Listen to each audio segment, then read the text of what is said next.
Anthony, welcome to Rio, brother. Over here in the corner. Right here, bro. Front row. Oh, there we go.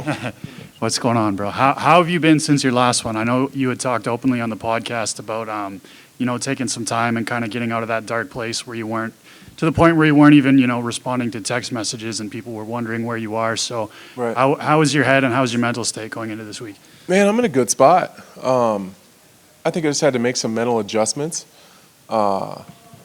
and just sit back and kind of figure out what I want to do and why I still do this, and just a lot of questions. But I'm in a good spot. I had a really good camp. I had a lot of fun, and I don't know. We're here. I'm excited about this fight, and I think that a lot of that is fight related. Like I'm excited about the matchup. It's a fun fight. I like Brazil. They don't like me so much, but I can still love them. How important is that to you to stay sort of happy in camp? Because we hear from a guy like Volkanovski, he says, you know what, I need to keep me busy. I need to have something to work towards to. So how important is it for you to be happy in camp and have a goal to work towards to? It's the most important part. If I'm not having fun, I might as well not do it. I fight like shit when I'm not having fun, if I'm not enjoying the process and that team atmosphere, there's no point in me doing this. So the happier I am, the more dangerous I am. And I'm in a really good spot. I'm happy. I've always talked about my personal life, and I don't mean that as my marriage, my kids, just where I'm at in my day-to-day, where I'm at in my own head, makes a big difference on my performances. And I'm in a great place. I've done the work. I've spent time with my therapist and worked on those, all that stuff that's going on in my brain. And I feel good. So it changes time to time. Fight to fight is different, but this one I'm in a good spot. And then I want to ask you this one as well. Why do you think people are so hard on you specifically? Because you see a lot of chatter online of people saying, Right. Anthony Smith on paper, but I think it's just you being confident in yourself, whereas every other fighter is confident in themselves and is outspoken about it. They get encouraged, but for some reason, you seem to get a lot of flack for it. Why do you think that is? Well, some of it is the position I put myself in as being an analyst, right? So fans are stupid. They can't, they are. You guys write an article, and they don't read the article. They just read the headline and they just make up the rest in their head. If they actually read it, almost everything I say makes a lot of sense. Every once in a while, maybe I have some crazy takes, but it's not that often. And honestly, me and my friends play a game. What kind of crazy shit can I say to see what the fans will say? Then they just play into it. So it is what it is. But they can't separate me as an analyst and me as an athlete. So when I'm talking about someone as an analyst, I don't put myself into that. I can talk about Alex Pereira all I want. I'm not talking about how it would be with me. I'm not even saying I'm better than he is. How I feel about myself personally has nothing to do with what I'm talking about. I've said he's a fantastic striker. No lies there. Said he's probably not a great grappler. Does anyone in this room think that he's a black belt grappler? Come on. I'm not being disrespectful. I'm saying what he's done at this level for as long as he's done it is amazing. DC's loud ass out there said the exact same thing and no one said shit. But as soon as I say it, because I'm still competing, they have a problem with it. And I've just gotten to the point where I don't really care. It doesn't matter. The fighters know that I'm speaking the truth, because you don't see anybody coming up in hallways trying to fight me about it. They know I'm right, and that's totally fine. I think some of it is, I get a little bit crazy with Michael on the BYM a little bit, and we go crazy, but it is what it is. And then just last one for me. How was training with evil Anthony Smith, Bogdan Guskov? I saw you got some work with him. Hey, that kid's good. He was a lot of fun. He was super respectful. And he's got a great skill set. It was a lot of fun just getting some rounds in there with a lot of those guys. I had a lot of fun with Sean Strickland. For the stuff that he says online and the craziness that is Sean Strickland, he's an incredible teammate. The way that I've seen him really foster and build up and really spend a lot of time trying to help his teammates and just the effort that he puts into his teammates of trying to fix things and pulling me aside even and saying, hey, we got to fix this, try this. Everyone at Extreme Couture was really, really cool to me, including Bogdan. He was a lot of fun. Hey, Anthony, just over here. Just your right. There we go. Gotcha. I saw before this fight you stated to Damon Martin that you didn't want to go your whole career never winning in Brazil after 2 prior outings. Like in the broader context of your whole career, how much would like a third time's the charm style win here in Rio mean to you?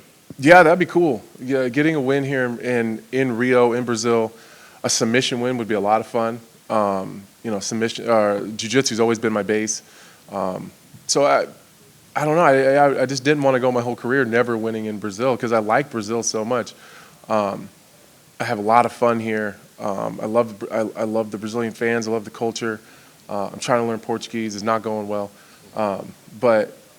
Yeah, I would love to get a win in Brazil. That would mean a lot to me. It really would mean a lot to me.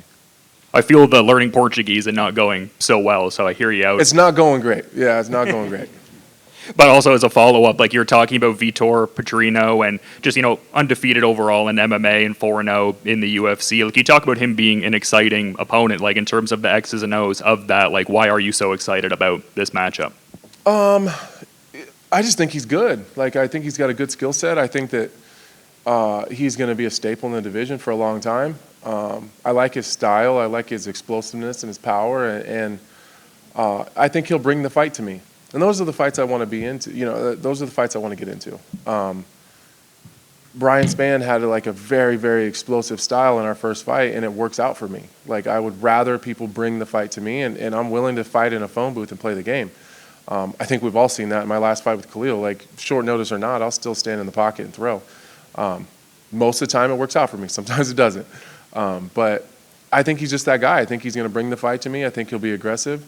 And he'll fight everywhere. He's willing to grapple. He wants to wrestle. He'll fight in the clinch. He wants to strike. If I want to continue to prove to myself that I'm good enough to be here and I deserve to be in the rankings, those are the kind of guys I have to beat. So it's a fun challenge. And it was a good excuse to come to Brazil, if I'm being honest. And just lastly, for me, I mean, your analyst work has been mentioned for sure. I imagine you're squarely focused on the fight, obviously, but is there any kind of peripheral awareness of any of the other fights on UFC 301 here? No, being very honest with you guys, I'm walking through here super surprised when I'm like, oh wow, I didn't know he was fighting. I just don't pay attention. I just been pretty zoned in on my own thing.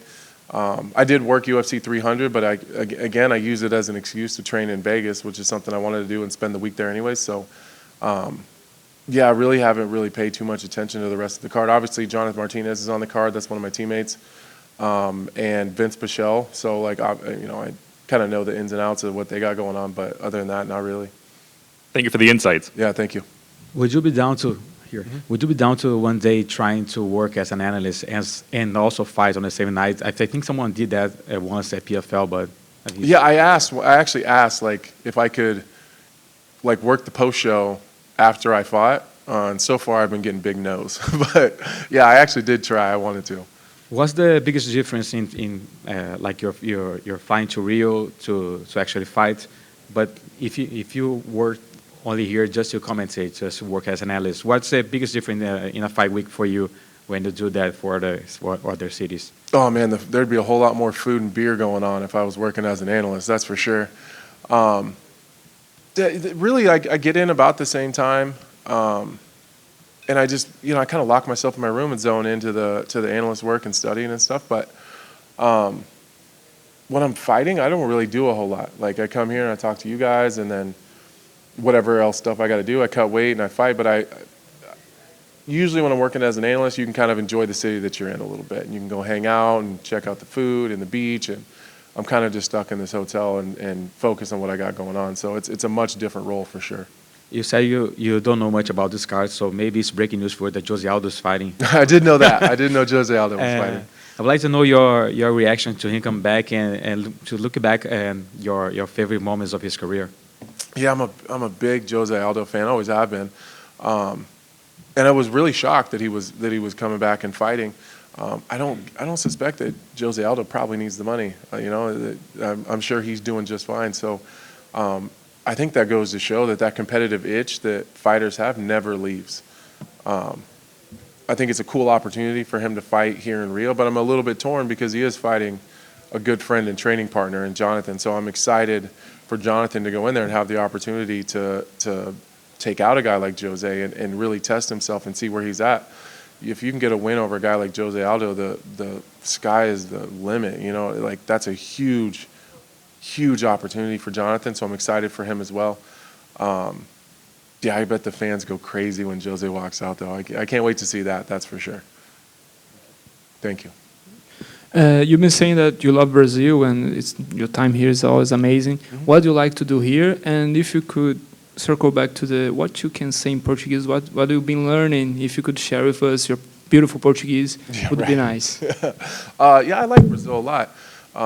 Again, I'm a jiu-jitsu guy, so just the jiu-jitsu culture in Brazil is amazing.